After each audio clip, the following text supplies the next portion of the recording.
Módulo: Constitución Política del Estado. Curso: Teoría de la Constitución. Docente Farid Limber Rojas Tudela, abogado de la Universidad Católica Boliviana con maestría en Gestión Gubernamental de la UMSA, maestría en Investigación en Ciencias Sociales para el Desarrollo, mención Políticas Educativas y Sociedad de la Universidad para la Investigación Estratégica en Bolivia, PIEB. Doctor en Ciencias del Desarrollo, mención Justicia, UMSA CIDES. Actualmente se desempeña como docente contratado de Teoría General del Derecho y Pluralismo Jurídico de la carrera de Derecho de la UMSA. Fue docente titular de la Facultad de Derecho y Ciencias Políticas de la Universidad Católica Boliviana, director de la carrera de Derecho de la Universidad Católica Boliviana, coordinador de la Unidad de Investigación y Posgrado de la Universidad Católica Boliviana, director de la Unidad de Investigaciones Jurídicas, Universidad Católica Boliviana. Ha sido profesor de maestría de diferentes módulos en el CIDES UMSA. Ha dictado docencia en diferentes universidades, en la EGPP, EAEN y otros. Además, fue director del Centro de Investigaciones Sociales de la Vicepresidencia del Estado Plurinacional de Bolivia. Objetivo: comprender cómo un Estado se constituye mediante principios y normas desde el punto de vista histórico, así como su configuración, su variedad y contenido. Analizar la estructura de la Constitución Política del Estado, tanto la parte dogmática y orgánica, distinguiendo las diferencias en su desarrollo. Mi nombre es Farid Rojas, soy abogado, constitucionalista, tengo una maestría en investigación social y un doctorado en ciencias bajo la mención Justicia. He coadyuvado y colaborado en el proceso constituyente, tanto como investigador de la Vicepresidencia del Estado, como consultor del Defensor del Pueblo, y asimismo he conducido un proyecto, un programa de investigación denominado Enciclopedia Constitucional, donde hemos revisado y estudiado el proceso constituyente boliviano y la Constitución boliviana. Este primer módulo se denomina Teoría de la Constitución y vamos a revisar algunas nociones de Constitución, vamos a revisar qué se entiende por Constitución en el sentido formal, en el sentido material, las variedades de Constitución, la estructura que tiene la Constitución, el poder constituyente, el establecimiento y reforma de la Constitución, la supremacía de la Constitución y la interpretación de la Constitución. Vayamos al primer punto, la noción de Constitución. La Constitución es un producto moderno, es decir, es un producto que se desarrolla entre los siglos XVII, XVIII y XIX. Es decir, la idea de Constitución viene acompañada de la Revolución, tanto la Revolución norteamericana, la Revolución francesa y otros. Sin embargo, la preocupación por lo que es Constitución existe mucho antes. Por ejemplo, los griegos, y en particular Aristóteles, denominaba politeia algo que hoy en día denominamos Constitución. La politeia es la unidad corporativa del total de ciudadanos, la estructura sociojurídica que ordena en una entidad a la ciudadanía. Aristóteles se dedicó a estudiar las constituciones, las politeias, las formas de organización social de muchas polis griegas. Como ustedes deben de saber, Grecia, la Grecia antigua, en realidad existía sobre la base de pequeñas agrupaciones, pequeñas ciudades llamadas polis. De los griegos podemos saltar a los romanos. Los romanos utilizaban la palabra constitutio para hablar acerca del principio de ordenación conforme al cual se organizaba políticamente una ciudad, ¿sí? Una civitas. Sin embargo, los romanos no le daban el peso que hoy en día tiene la palabra constitución. Para los romanos, el término más adecuado sería el de lex, o de donde viene ley. En ese sentido, los romanos no tienen un concepto moderno de constitución, ¿no? Durante la Edad Media, algo parecido a una constitución vendrían a ser las cartas. Y en ellas tenemos una carta fundamental, la Carta Magna de 1215. Esta carta de 1215 es un documento mediante el cual el rey de entonces, Juan Sin Tierra, otorga una serie de derechos de participación a la población. Quisiera explicar este tiempo, este momento histórico. Resulta que Juan Sin Tierra intenta subir los tributos, intenta subir los impuestos. Y entonces la población se subleva contra esta medida. Es entonces donde se suscribe una carta magna, así se la denominaba, con participación de la Iglesia, en la cual Juan Sin Tierra reconoce la posibilidad de participación de la población a partir de representantes. Y se plantea un principio muy importante: no hay impuesto sin representación. Y es allí donde nace la Carta Magna, nace por primera vez esta institución del Parlamento, y por ello hoy en día cuando hablamos de Constitución también hablamos de Carta Magna, aunque esta Carta Magna, la de 1215, tiene un momento específico. Estamos en plena Edad Media y se está tratando de ordenar el poder.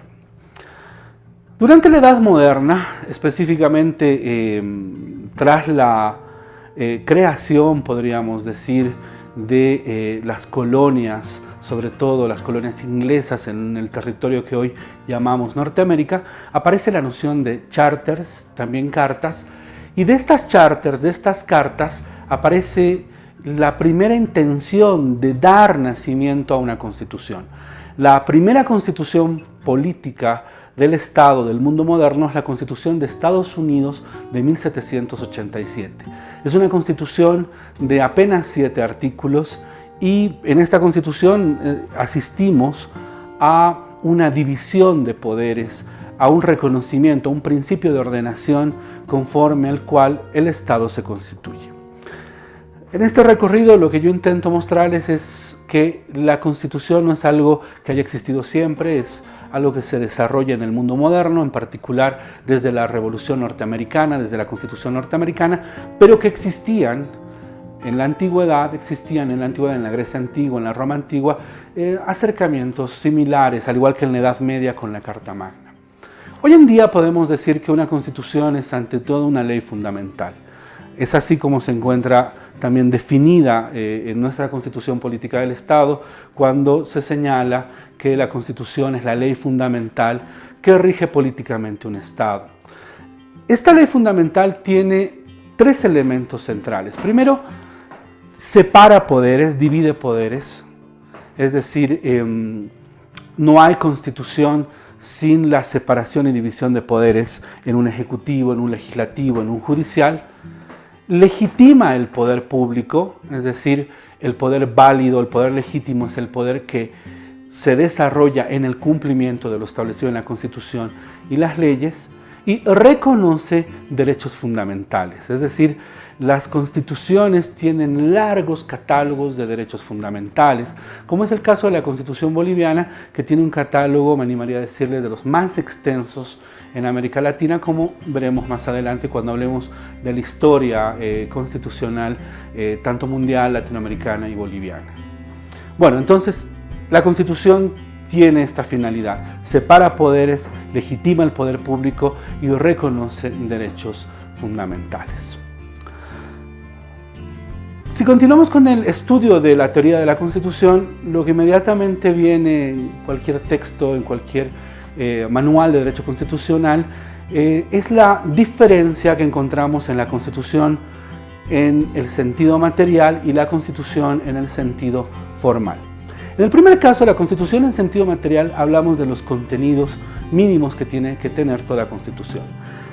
Los contenidos mínimos de una Constitución son básicamente la organización del poder, la división y separación de poderes, generalmente en ejecutivo, legislativo y judicial, aunque tenemos constituciones que reconocen y organizan el poder de otra manera. Por ejemplo, la boliviana, ejecutivo, legislativo, judicial y electoral; la venezolana, que también divide en 4 poderes el electoral y además hay un poder del pueblo, y hay otras constituciones que también hacen una división distinta, pero generalmente lo que pretende una constitución en el sentido material es organizar y dividir el poder.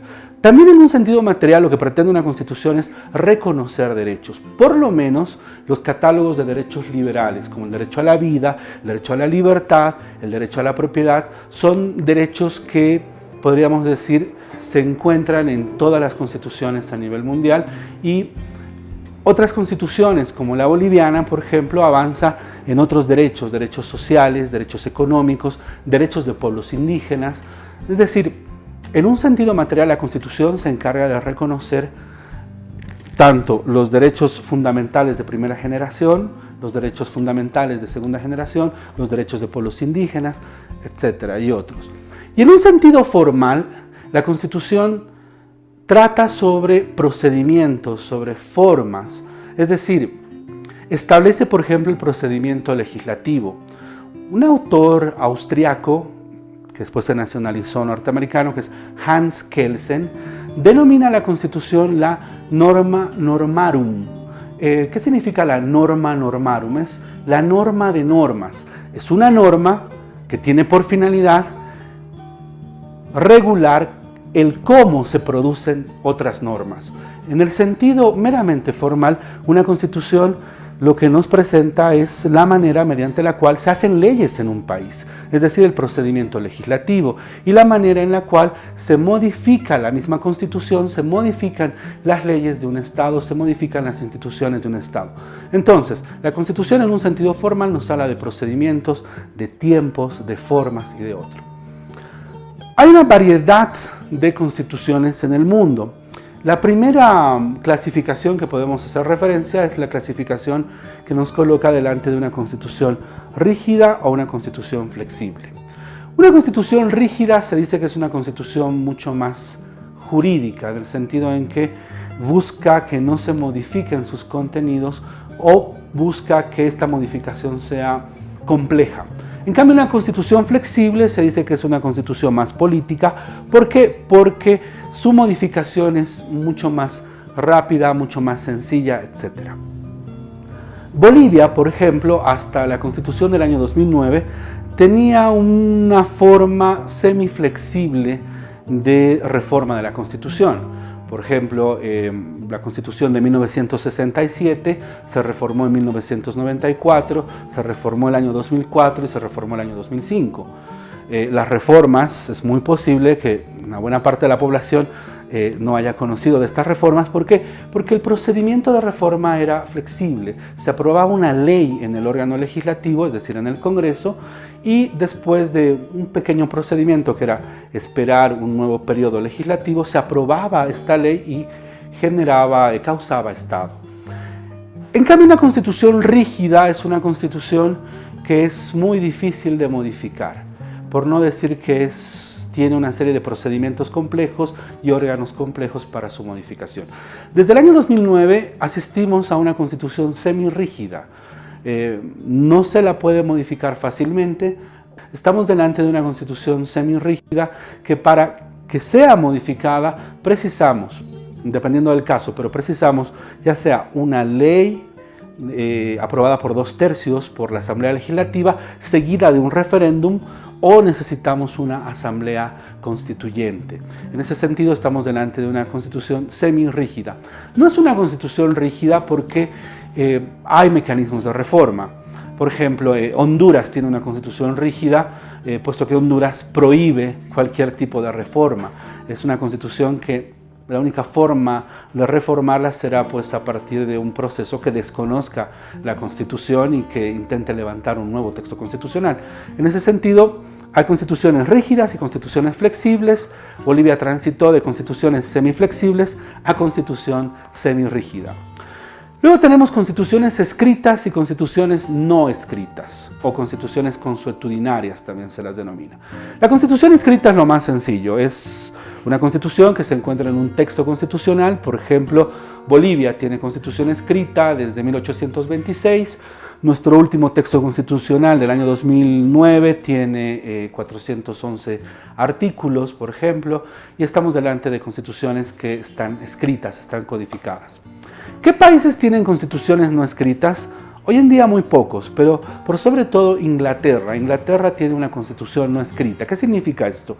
Que tiene normas dispersas, principios dispersos y tiene una praxis, una costumbre constitucional que nos coloca delante de, sí, hay una constitución, pero la misma no se encuentra reunida en un solo cuerpo. Otro país con constitución no escrita durante muchos años fue Canadá. Hasta 1982, Canadá era un país que era un estado que tenía una constitución no escrita. Desde 1982 toma la decisión de codificar estos principios y bueno, se une a los países con constitución escrita. Otro país fue Israel también. Durante mucho tiempo Israel vivió como un estado con una constitución no escrita y después toma la decisión de escribir y de codificar una constitución. Entonces, una constitución puede ser escrita o puede ser no escrita. Una constitución puede ser programática o puede ser utilitaria. Cuando hablamos de una constitución programática, hablamos de una constitución que precisa de un programa, de un conjunto de acciones, de políticas, de instituciones para ponerse en práctica. También hablamos de una constitución programática cuando estamos delante de una constitución ideológica, por ejemplo, una constitución que busque la construcción de un sistema de salud complejo, por ejemplo, gratuito. Entonces será una constitución que ordenará a los gobiernos ir avanzando en destinar recursos, en construir instituciones, en crear recursos humanos para lograr este mandato de, por ejemplo, dar salud gratuita a su población. Entonces, hablamos de constituciones programáticas cuando la constitución se da una serie de plazos, una serie de pasos para construir instituciones, para recaudar, fondos, etc. Hablamos de constituciones programáticas cuando necesitamos un conjunto de políticas, de acciones, de políticas públicas para llegar a una determinada finalidad. En cambio, hablamos de constitución utilitaria en el sentido de una constitución que nos es útil, que es práctica, que plantea una serie de derechos, de principios y que no necesita de un carácter programático extenso. Ahí estaríamos delante de una constitución utilitaria. Otra clasificación, podemos hablar de constituciones normativas y constituciones nominales y constituciones semánticas. Una constitución normativa es una constitución que causa Estado, es decir, es una constitución que está siendo vivida por la población, que está siendo acatada por la población, que está siendo obedecida y que está regulando la vida cotidiana de las personas. Lo contrario sería tener una constitución nominal. ¿Qué es una constitución nominal? Tenemos la constitución, pero la misma no se cumple, no causa Estado, no está regulando la vida de las personas. Les doy un ejemplo. En Bolivia tuvimos una revolución, la revolución de 1952, y esta revolución hizo muchos cambios.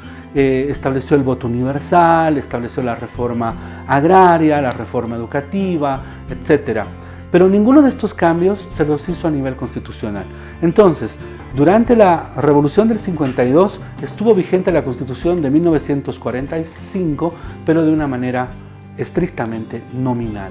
Es decir, existía la Constitución, pero no se la cumplía, no se la vivía. Otra clasificación de constitución es la constitución semántica. Es decir, estamos delante de una constitución semántica cuando un régimen, por ejemplo, dictatorial, aprueba una constitución. Una constitución, como decíamos al comienzo de esta clase, una constitución viene a dividir el poder, a legitimar el poder público, a reconocer derechos, y una dictadura no divide el poder, más bien concentra el poder en un dictador. No legitima el poder público porque generalmente en una dictadura el ejercicio de poder es abusivo y no reconoce derechos fundamentales. Las dictaduras están repletas de denuncias de vulneración de derechos. Sin embargo, hay dictaduras que sacaron sus constituciones.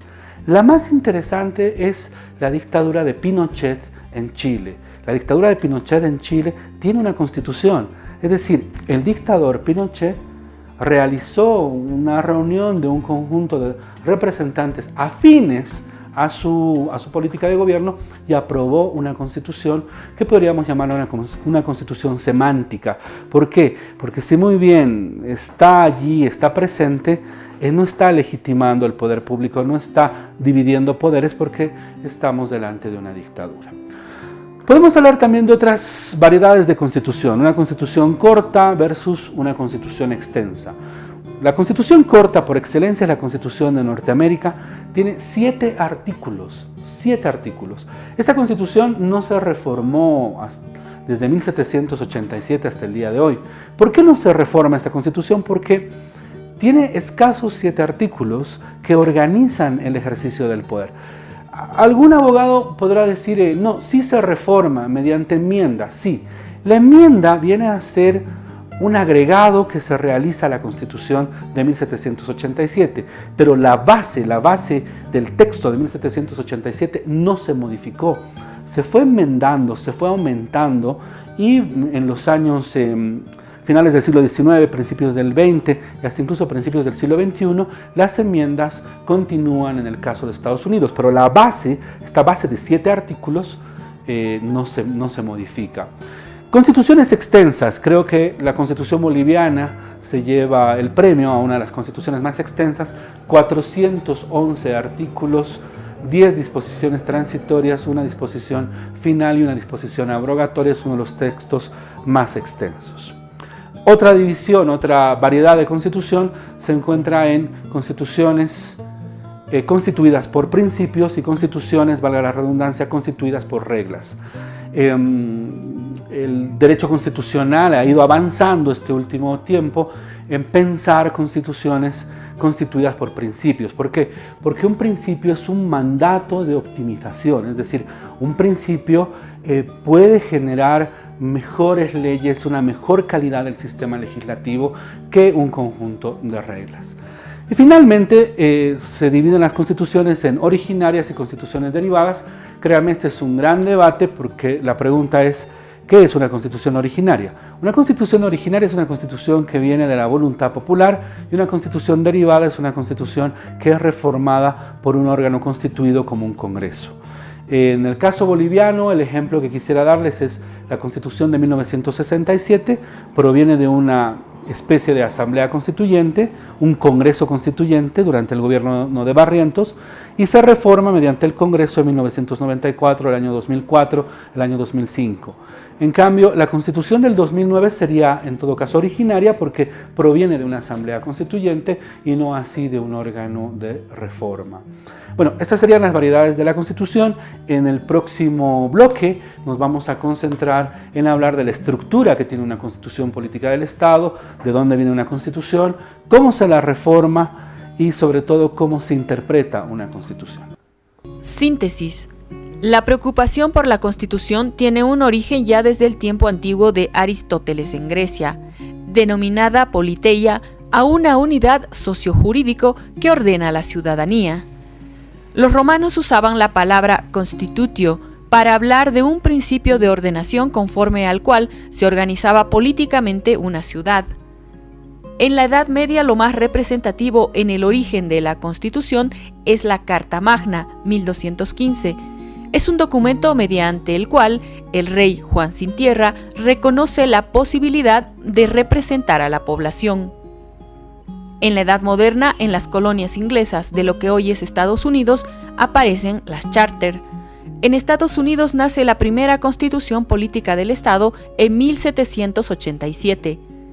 Las constituciones actuales tienen las siguientes características. Existe separación de poderes, legitima el poder público y reconoce derechos fundamentales. Continuamos con esta segunda parte de Teoría de la Constitución. En esta parte abordaremos brevemente la estructura de una constitución, el poder constituyente, la reforma de la Constitución, la supremacía y la interpretación del texto constitucional. Vayamos a la primera parte. Estructura. Una constitución tiene dos partes, una parte dogmática y una parte orgánica. Ambas partes tienen que responder al objeto de la Constitución. La Constitución tiene por objeto tanto organizar el poder, es decir, dividir el poder, como fijar los principios, es decir, reconocer derechos para la población. En ese sentido, la parte dogmática de una Constitución es la que nos habla de la forma Estado. Por ejemplo, Bolivia se reconoce como un Estado plurinacional comunitario. Otros estados se reconocen como estados monárquicos, otros estados se reconocen como estados federales, por ejemplo. En nuestro caso hemos fijado una forma Estado, un Estado plurinacional comunitario.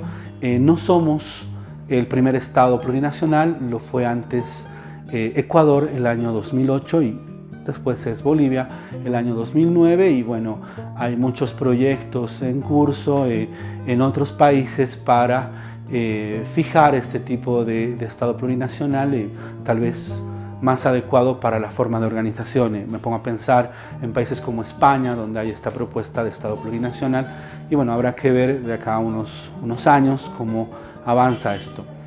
También se fija en la parte dogmática, por ejemplo, la religión, por ejemplo. Bolivia hasta el año 2009 fue un estado confesional, un estado católico, que si muy bien desde principios del siglo XX toleraba a otras religiones, pues se declaraba un estado católico. Desde el año 2009 Bolivia se presenta como un estado que separa religión de estado, ¿sí?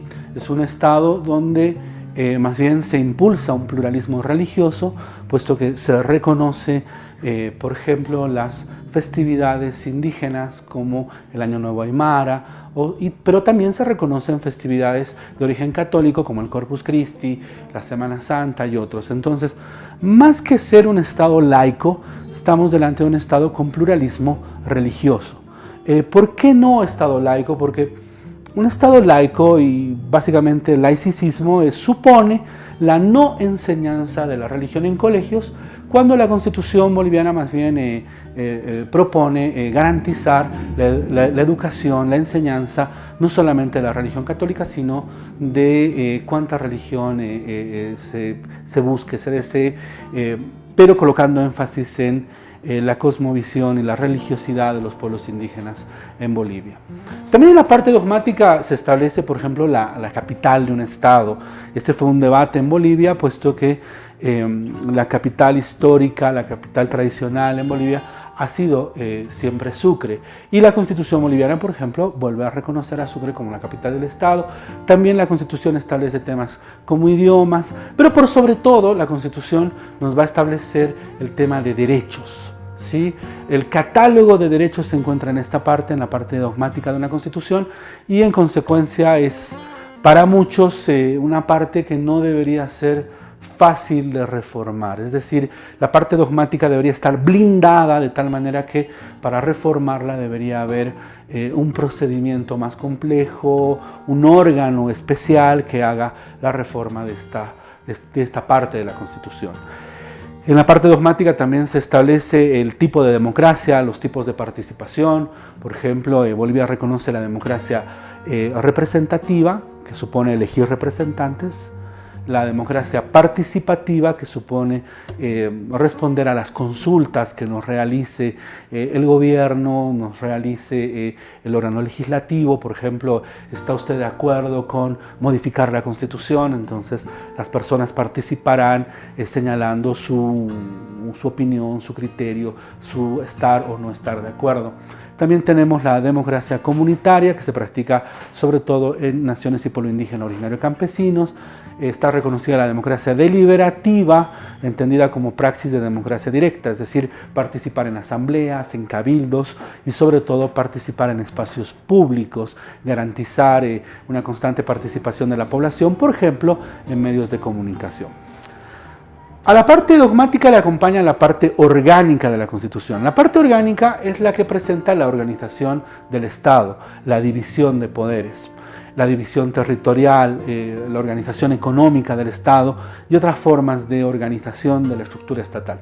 Por ejemplo, en la parte orgánica vamos a ver normas dirigidas a cómo se organiza, por ejemplo, el órgano ejecutivo, cómo se organiza el órgano legislativo, cómo se organiza el órgano judicial, cómo se organiza el órgano electoral, pero también qué función tienen los militares en un estado, qué función tienen los policías, qué función tiene, por ejemplo, la Defensoría del Pueblo, qué función va a tener la Contraloría, qué función va a tener la Procuraduría y otras instituciones que son parte de la organización del Estado.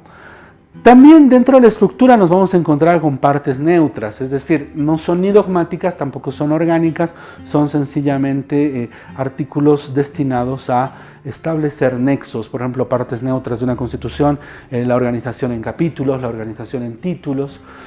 Y finalmente nos vamos a encontrar, algunos dicen que es parte dogmática, otros dicen que es parte orgánica, nos vamos a encontrar con la reforma de la Constitución. En el caso de la Constitución boliviana, la reforma es vista como parte dogmática. Es muy interesante. ¿Por qué es vista como parte dogmática?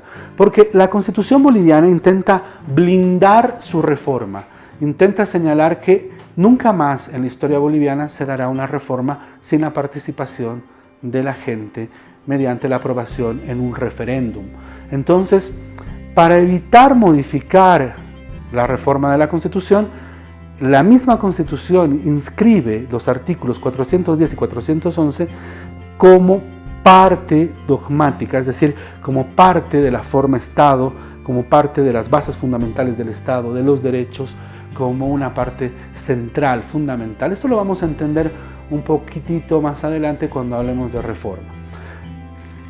Sintetizo, la estructura de una Constitución tiene parte dogmática, parte orgánica, también hay partes neutras. La reforma, la parte donde se habla de la reforma de la Constitución, algunas doctrinas dicen que pertenece a la parte orgánica y algunas otras señalan que pertenece a la parte dogmática. En el caso boliviano, la reforma pertenece a la parte dogmática. Antes de terminar este apartado sobre estructura de la Constitución, viene una pregunta. ¿Qué lugar ocupa el preámbulo? No todas las constituciones tienen preámbulo, pero hay constituciones como la de Colombia, la constitución boliviana. La constitución bolivariana tenía un discurso, la constitución que nos manda Simón Bolívar en 1826 para que funcione como la primera constitución boliviana, viene con un discurso del Libertador que funge como preámbulo. Bueno, la Constitución boliviana del año 2009 también tiene un preámbulo. ¿Qué lugar ocupa el preámbulo? El preámbulo es básicamente, se lo inscribe como parte dogmática de la Constitución, pero no con fuerza normativa. Es decir, el preámbulo tiene una importancia a momento de encontrar criterios de interpretación, por ejemplo, para entender o comprender un artículo de la Constitución. Por ejemplo, para comprender, a ver, voy a pensar un ejemplo. Para comprender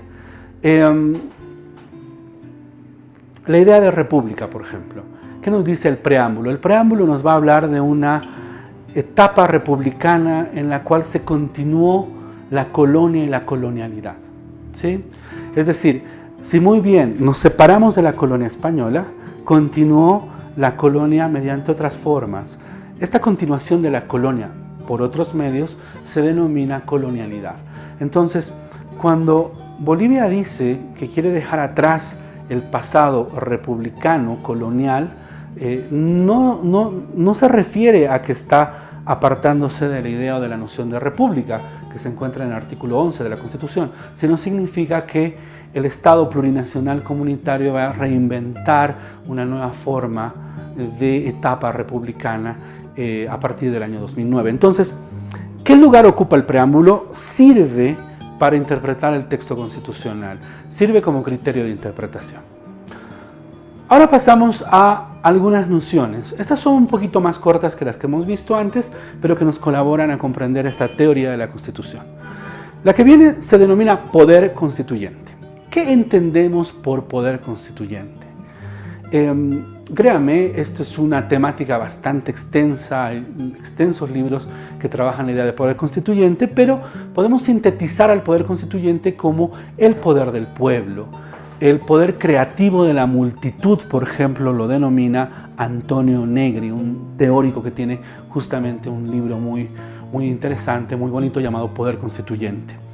Es el poder revolucionario, también van a decir algunos autores. Me pongo a pensar en el argentino Vanossi, por ejemplo, que él dice es el poder del pueblo, de los dirigentes de este pueblo en el momento de una revolución, cuando se cuestionan acerca del futuro. Podemos encontrar eso, por ejemplo, en la convocatoria que realiza el mariscal Sucre a los representantes de este territorio, el territorio del Alto Perú, para que tomen una decisión, la decisión de o unirse con el Perú, o unirse con la Argentina, o fundar un estado independiente, ¿no? Es decir, con Lima, con Buenos Aires, o un nuevo estado. En ese sentido, el poder constituyente es este poder del pueblo, es este poder que tiene la facultad de constituir un nuevo Estado.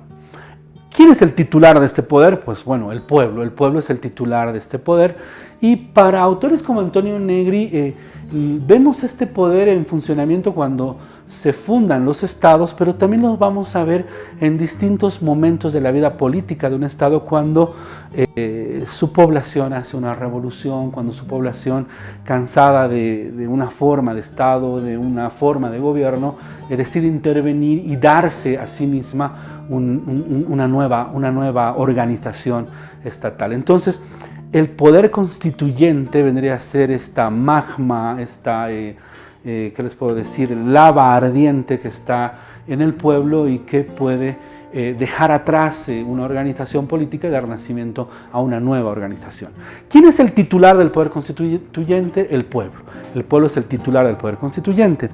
Ahora, este poder constituyente puede estudiarse como poder constituyente originario o como poder constituyente derivado. Cuando el pueblo elige a sus representantes, estos representantes hablan a nombre del pueblo, pero no son el pueblo, son representantes del pueblo. Tienen un mandato, el mandato que el pueblo les ha dado, ¿no? El pueblo elige a sus representantes y estos representantes hablarán a nombre del pueblo. Una asamblea constituyente, generalmente una asamblea constituyente es un poder constituyente derivado. ¿Por qué derivado? Porque no es el pueblo, sino son representantes del pueblo que tienen que cumplir con un mandato. Entonces no tienen el poder pleno, tienen un poder derivado, como indica su nombre. O sea, el poder constituyente derivado es aquel que puede habitar una asamblea, es aquel que puede habitar una convención, donde se redactará un texto y el pueblo después validará el texto mediante un referéndum, diciendo hiciste bien tu tarea, se expresa en el texto lo que nosotros como pueblo queremos, o lo rechazará y le dirá no, esto no es algo que nosotros queremos, y le podrá decir no a esa asamblea constituyente. Entonces, el poder constituyente originario es el pueblo, el poder constituyente derivado viene a ser cualquier tipo de forma derivada, limitada de este pueblo, como una asamblea, como una convención, etc. Acá yo quisiera hablarles de algo que nos va a colaborar también a entender la idea de poder constituyente, es la noción de soberanía. La soberanía fue una categoría que fue trabajada por la teoría política de finales de la Edad Media, principios de la Edad Moderna. Los teóricos políticos europeos se cuestionaban acerca de cómo llamar al poder que tiene un rey, al poder que tiene un soberano. Y a ese poder que tiene un rey, que tiene un soberano, lo llamaron soberanía, ¿sí? La soberanía era la summa potestas, es decir, el sumo poder, la máxima autoridad que recaía en el rey. El rey gobernaba y se decía, esta es una tesis de la teoría política de la Edad Media, se decía que el rey tenía dos cuerpos. Un cuerpo físico como el que ustedes y yo tengo, susceptible de enfermedades, susceptible de muerte, pero un cuerpo político. Bueno, ya no tenemos cuerpo político hoy en día. Un cuerpo político era el cuerpo que tenía el rey, era el emplazamiento territorial y el conjunto de súbditos. Generalmente los súbditos llevaban el gentilicio del rey. Por ejemplo, el rey Francus, sus súbditos se llamaban franceses. ¿Por qué? Porque los franceses vienen del rey Francus. Es algo interesante, miren, si muy bien Bolívar no fue un rey, pero Bolívar vendría a ser como el gran libertador, y el gentilicio de los súbditos de Bolívar son los bolivianos, ¿no? Algo muy similar sucede en otras partes del mundo, donde el rey es la summa potestas, es la máxima autoridad, y el cuerpo político vendría a ser el pueblo. Bueno, cuando este pueblo entra en revolución, va a matar al rey. Específicamente la Revolución Inglesa, la Revolución Francesa, son momentos donde la población, por distintos motivos, toma las armas y después de largos procesos termina cortándole la cabeza al rey. En el caso de la Revolución Inglesa le cortan la cabeza a Carlos I. En el caso de la Revolución Francesa a Luis XVI. Muerto el cuerpo físico del rey, lo que queda es el cuerpo político, es decir, la soberanía que detentaba el rey con vida, esa soberanía pasa al pueblo. ¿Por qué al pueblo? Porque le cortan la cabeza al rey, matan el cuerpo físico del rey, entonces la soberanía va a ir al pueblo. El pueblo va a ser el soberano, y esta es nuestra idea de poder constituyente. Bueno, una vez que el poder constituyente se da una constitución, pues muy bien, la constitución no está escrita en piedra, una constitución se puede reformar. Decíamos en el anterior apartado de estas teleclases que una constitución puede ser rígida o puede ser flexible. Esto depende del tipo de reforma. Si la reforma es compleja, si la reforma es muy difícil de hacer, estamos delante de una constitución rígida. Si la reforma es fácil, es sencilla de lograr, estamos delante de una constitución flexible. Una constitución se puede reformar de manera parcial, es cuando reformamos una parte de la constitución, o se la puede reformar de manera total, cuando reformamos la totalidad de la constitución. De manera parcial asistimos a reformas de 1, 2, 3 o 4 artículos, o la inclusión de alguna institución. En cambio, en la reforma total podemos cambiar por completo el texto constitucional. Hay un debate respecto a los límites de una reforma. Se dice que no debería de reformarse nunca derechos conquistados por la población. Generalmente las reformas totales han respetado los derechos de la población y han respetado el conjunto de derechos fundamentales y tienden a ampliarlos generalmente. La reforma de la Constitución depende de dos elementos: procedimientos y órganos, ¿sí? Estamos delante de una reforma rígida cuando el procedimiento es especial y el órgano es especial. Por ejemplo, procedimientos como convocar a una asamblea constituyente, pasar la reforma por un referéndum, etc. Órganos especiales, cuando convoco y creo un órgano especial, una convención constituyente, una asamblea constituyente, ahí estoy delante de una reforma rígida. Estoy delante de una reforma flexible si el procedimiento es un procedimiento común, por ejemplo, aprobar una ley de reforma, y el órgano es un órgano común, por ejemplo, un congreso o una asamblea legislativa común. En ese sentido, la reforma puede ser rígida o flexible, puede ser parcial o total. Dos elementos que me parecen sumamente importantes, y con este acabamos esta primera etapa: la supremacía de la Constitución. Se dice que la Constitución es la norma de normas, la norma fundamental, que por encima de la Constitución no hay nada más. Bueno, esta es la teoría que por lo menos está todavía en boga, que todavía está vigente.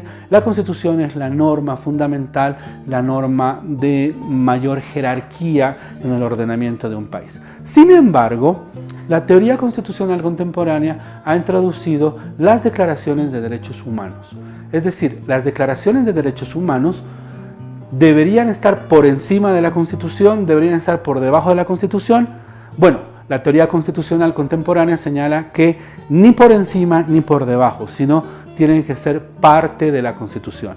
Y este es el criterio con el cual se crea la idea, la noción de bloque de constitucionalidad.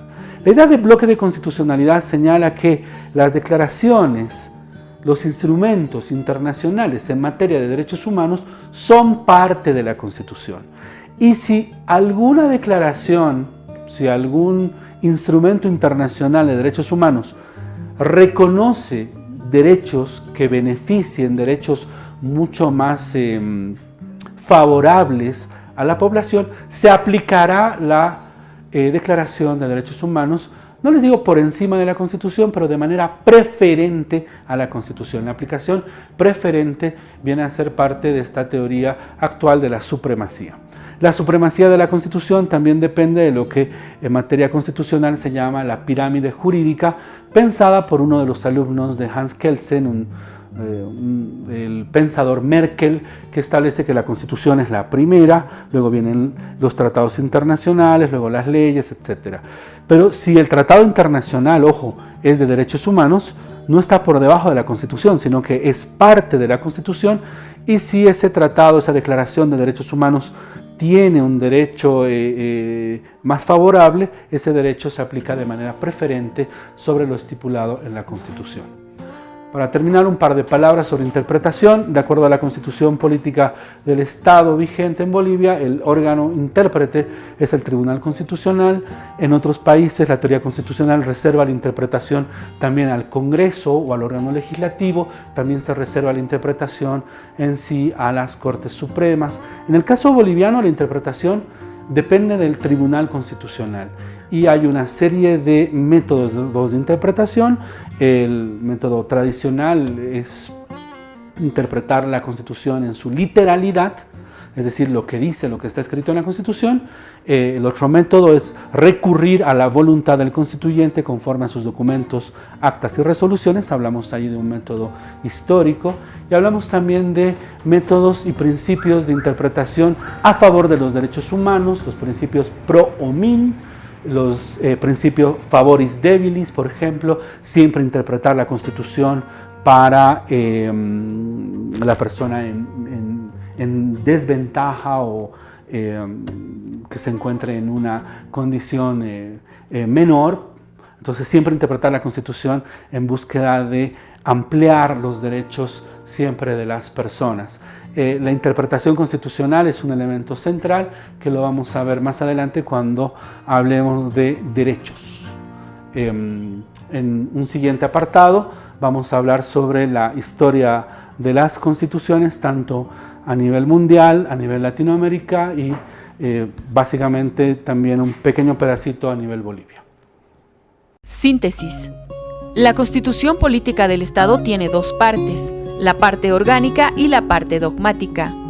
La parte dogmática establece la forma de Estado, tipo de democracia, religión, idiomas, derechos y garantías. La parte orgánica estructura la organización del Estado desde un punto de vista funcional, territorial y económico. También existen las cláusulas de reforma.